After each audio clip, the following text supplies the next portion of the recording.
ഈശോ മിശിഹായ്ക്ക് സ്തുതിയായിരിക്കട്ടെ. പ്രിയ സഹോദര സഹോദരി, നിനക്ക് നല്ല ഒരു ദിവസം ആത്മാർത്ഥമായിട്ട് നേരുകയാണ്. ഈശോ ഇന്ന് നിൻ്റെ കൂടെ ഉണ്ടായിരിക്കട്ടെ. ഈശോയുടെ കൂടെ നടക്കുന്ന ശിഷ്യന്മാർ കേസറിയ ഫിലിപ്പി ദേശത്ത് വെച്ച് ഈശോ ശിഷ്യന്മാരോടൊരു ചോദ്യം ചോദിക്കുകയാണ്, ഞാൻ ആരെന്നാണ് ജനങ്ങൾ പറയുക? ഈശോയ്ക്ക് അവർ ഉത്തരം കൊടുക്കുന്നുണ്ട്. ഉടനെ ഈശോ ചോദിക്കുകയാണ്, ഞാൻ ആരെന്നാണ് നിങ്ങൾ പറയുക? അപ്പോൾ പത്രോസ് പറയുന്ന ഒരു മറുപടിയുണ്ട്. വിശുദ്ധ മർക്കോസ് അറിയിച്ച സുവിശേഷം 8-ാം അധ്യായം 29-ാം വാക്യത്തിൻ്റെ അവസാനം പത്രോസ് മറുപടി പറഞ്ഞു, നീ ക്രിസ്തുവാണ്. ശിഷ്യന്മാരോട് മൊത്തത്തിലുള്ള ചോദ്യമാണ്. പത്രോസ് മറുപടി പറയുന്നത് നീ ക്രിസ്തുവാണ്.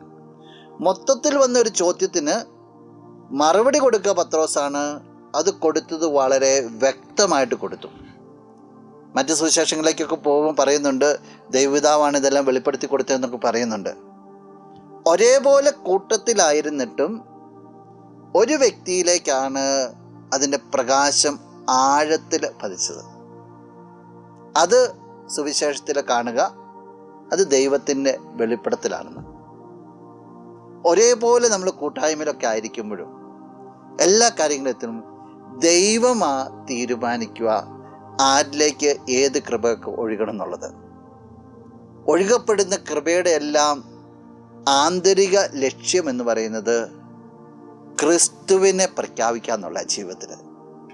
ക്രിസ്തുവിനെ എപ്പോഴും പ്രഘോഷിക്കാൻ, ക്രിസ്തുവാണെന്നുള്ള ബോധ്യത്തിൽ നിന്ന് പ്രഘോഷിക്കാൻ നമുക്ക് സാധിക്കണം.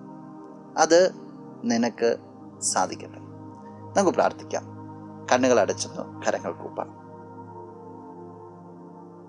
നല്ലവനായ കർത്താവേ, നിന്നെ ഞങ്ങൾ സ്തുതിക്കുന്നു, ആരാധിക്കുന്നു, മഹത്വപ്പെടുത്തുന്നു. ഈ വ്യക്തിയെ പ്രത്യേകമായിട്ട് സമർപ്പിക്കുകയാണ്. നീ ക്രിസ്തുവാണെന്നുള്ള ബോധ്യത്തിൽ നിറയുവാനായിട്ട്, ഈ ബോധ്യത്തിൽ നിന്ന് എല്ലാ കാര്യങ്ങളെയും ഉൾക്കൊള്ളുവാനും പ്രഘോഷിക്കുവാനായിട്ട് ഈ വ്യക്തിയെ നീ അനുഗ്രഹിക്കണമേ. ഇന്നത്തെ ദിവസം അനുഗ്രഹിക്കപ്പെടട്ടെ. എല്ലാ തരത്തിലുള്ള തിന്മകളിൽ നിന്നും ഈ വ്യക്തിക്ക് അങ്ങ് സംരക്ഷണം നൽകണമേ, ഇപ്പോഴും എപ്പോഴും എന്നേക്കും. ആമേൻ. നീന്റെ സർവ്വം, നീ എനിക്കുള്ളവൻ, നീന്റെ സർവ്വം എല്ലാറ്റിനും, നിൻ ജീവനിൻ പേർക്കാ തന്നതിനാ, നീ എൻ്റെ സർവ്വം എല്ലാറ്റിനും, നീ എൻ്റെ സർവ്വം